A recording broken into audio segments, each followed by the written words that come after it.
Hai cuy, kali ini Siapeng Film akan melanjutkan alur cerita film House of the Dragon. Dan inilah episode yang kelima, langsung saja, yuk cuy.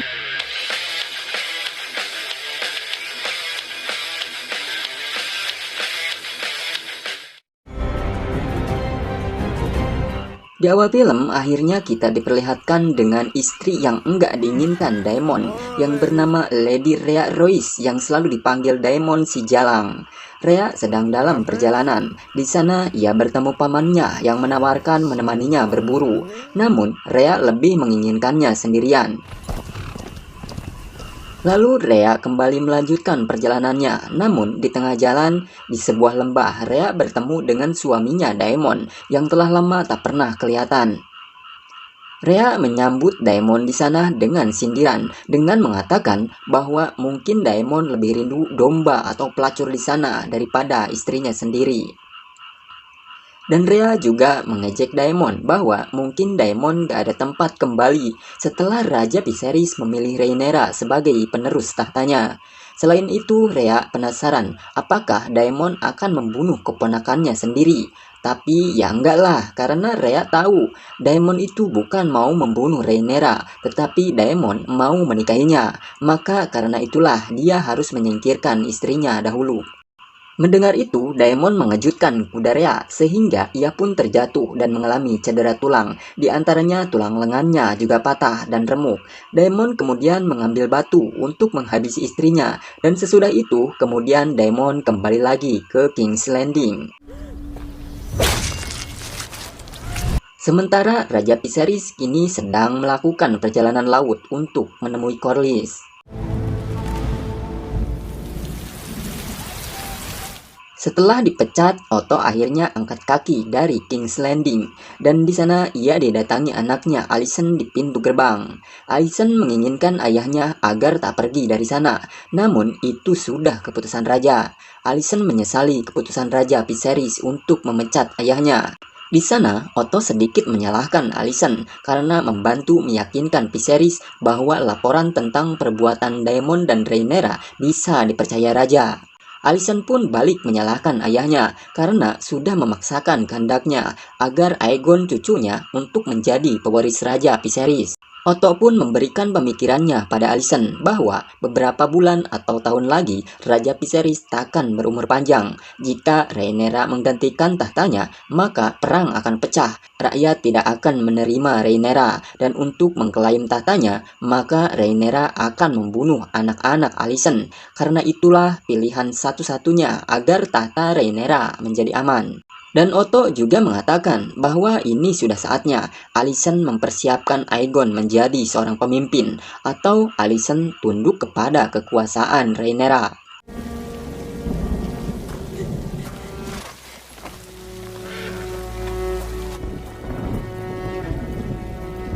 Raja Viserys dan rombongannya pun tiba di Driftmarsh, namun mereka tak disambut oleh Corlys yang semestinya mereka diberi penghormatan layaknya rombongan raja mereka. Wait your grace's arrival. Di tempat lain, Alicent terlihat sedih bercampur kemarahan dalam hatinya, lalu dihampiri Larys si pincang namun licik, anak dari tangan kanan Raja Viserys yang menggantikan Otto. Di sana, Larys mengucapkan basa-basi seolah mengetahui keadaan hati Alicent saat ini. Alicent mengatakan bahwa hari yang indah, namun Larys menjawab bahwa hari yang kelam bagi negeri ini. Di sana, Larys menyayangkan pemecatan Otto Hightower dan seolah ia ingin membantu Alicent hingga menawarkan dirinya untuk menjadi sekutunya. I thought for Melos himself instead to I did. Raja Viserys pun masuk dan ia bertemu dengan Corlys setelah sekian lama. Begitupun dengan Rhaenys, terlihat sangat bahagia sekali bertemu Viserys. Namun ketika mau menyelaminya, di sana ia mengetahui jari-jari Viserys telah hilang akibat penyakit yang dideritanya. Corlys memberi selamat kepada Lyonel Strong karena telah menjadi tangan kanan raja, dan menurutnya tiada yang lebih baik menggantikan Otto Hightower selain dirinya.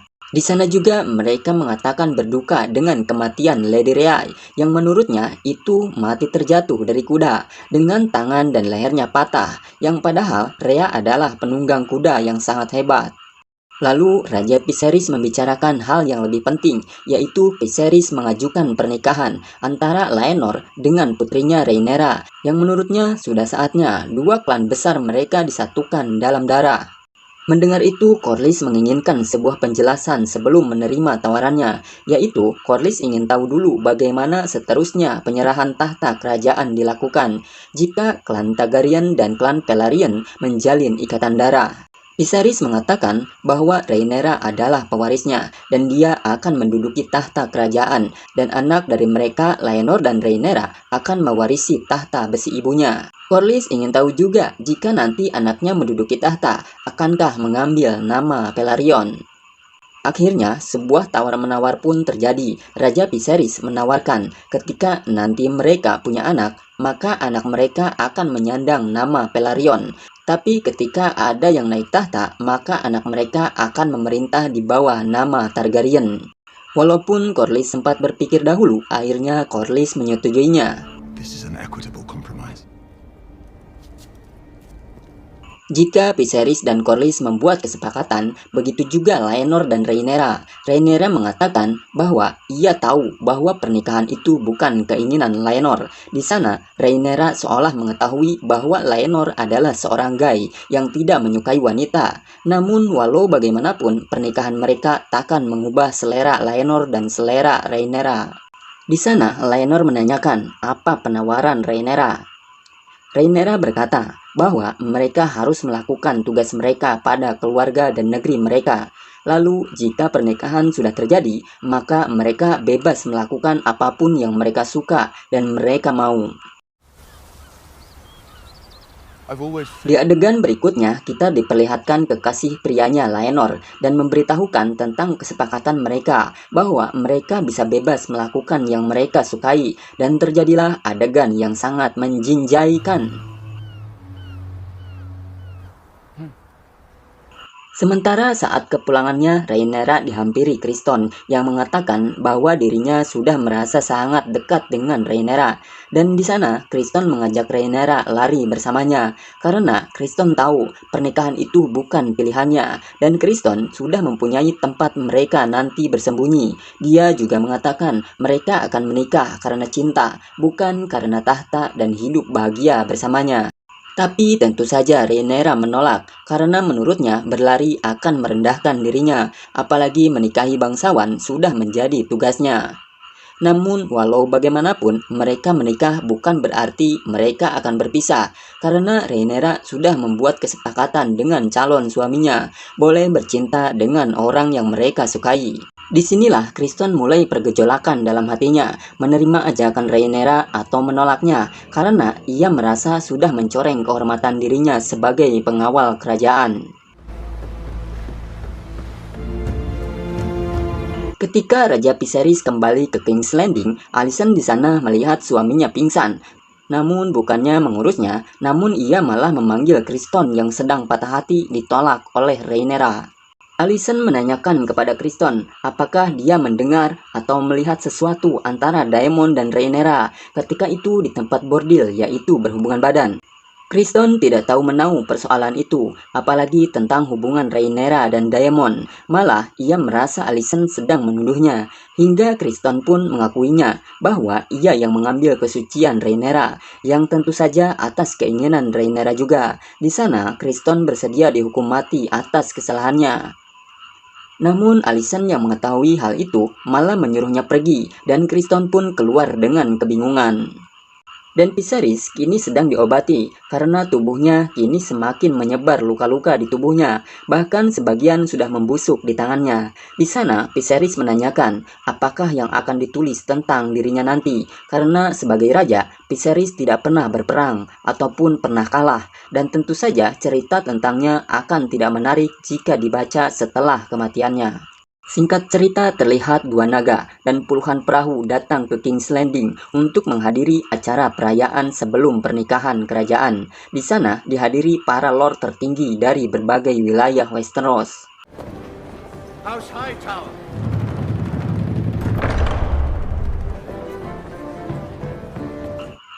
Kemudian setelah Corlys, Velaryon pun masuk ke dalam bersama keluarganya dengan disambut hangat.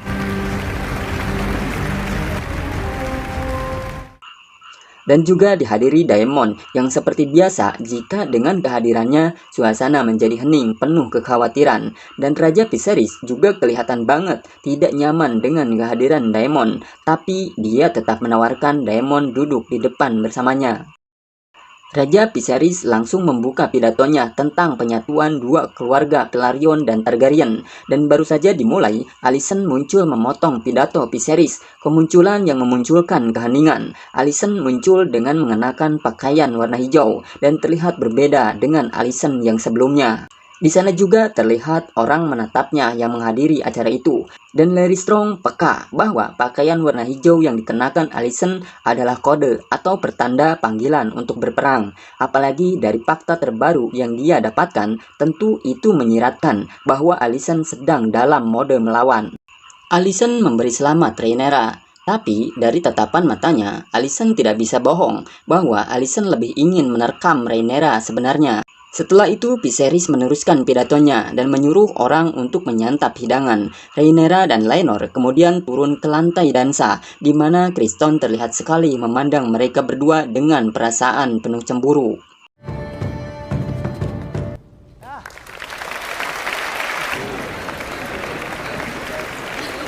Di sana, Alicent mendapatkan dukungan dari pamannya dan merasa khawatir juga karena keadaan akan sangat berbeda tanpa ayahnya sebagai orang kedua di King's Landing. Di sisi lain, Jilor Royce, yaitu pamannya Lady Rhea, menghampiri Daemon dan mengatakan bahwa kematian istrinya tragedi yang memilukan. Tetapi ia tahu yang sebenarnya, bahwa Daemonlah pelaku pembunuhnya. Daemon membalas bahwa di King's Landing orang-orang bisa dipenggal karena fitnah. Dia juga mengatakan bahwa dia juga akan datang untuk mengklaim warisannya, karena pernikahan dia dan Rhea tidak punya anak. Mendengar hal itu, Jilor malah mundur karena takut dengan ancaman Daemon. Di sana, Daemon kayaknya juga sudah mulai tertarik melihat Lady Laena yang terlihat mulai tumbuh dewasa dan kemudian mendekatinya. Dan Laenor juga kini sedang berbincang dengan pacar lelakinya yang mengatakan bahwa dia sudah mengetahui kekasih Rhaenyra dan mungkin itu adalah Criston. Dia menyadari hal itu dikarenakan Criston tidak bisa memalingkan pandangannya pada Rhaenyra.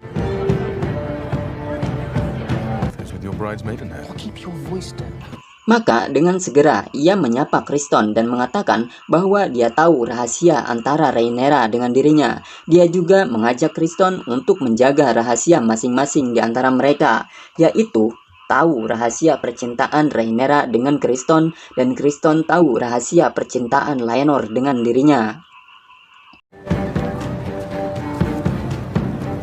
Sementara itu, Daemon kemudian menyapa Rhaenyra di tengah-tengah kerumunan orang. Mereka menyelesaikan apa yang belum selesai di antara mereka setelah kejadian itu. Daemon mengatakan bahwa Rhaenyra bakal bosan kalau menikahi Laenor karena Laenor ialah orang baik. Mendengar itu, kemudian Rhaenyra menantang Daemon untuk membawanya pergi dari sana dan menikahinya sebelum ia menikah dengan Laenor. Sedangkan Viserys sedang memperhatikan Daemon dan Rhaenyra di sana. Tapi kemudian situasi berubah menjadi kacau ketika orang-orang mulai berteriak dan ternyata Criston dan pacarnya Laenor yang memulai keributan.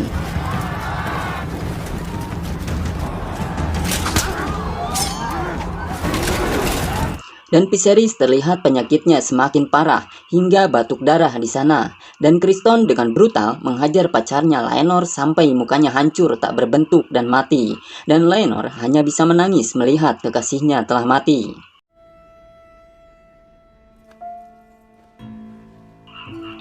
Singkat cerita, acara pernikahan pun dilangsungkan dengan segera yang hanya dihadiri keluarga saja. Sementara Criston sangat bersedih dan memegang pisau untuk membunuh dirinya sendiri. Namun untung saja Alicent datang menghentikannya dan film episode 5 pun berakhir. Ending yang sangat menyedihkan. Filmnya akan semakin seru nih di episode berikutnya. Jadi untuk mengetahui episode selanjutnya, jangan lupa subscribe dan nyalakan loncengnya ya guys, agar mendapat notifikasi dan tidak ketinggalan ketinggalan episode selanjutnya. Bye!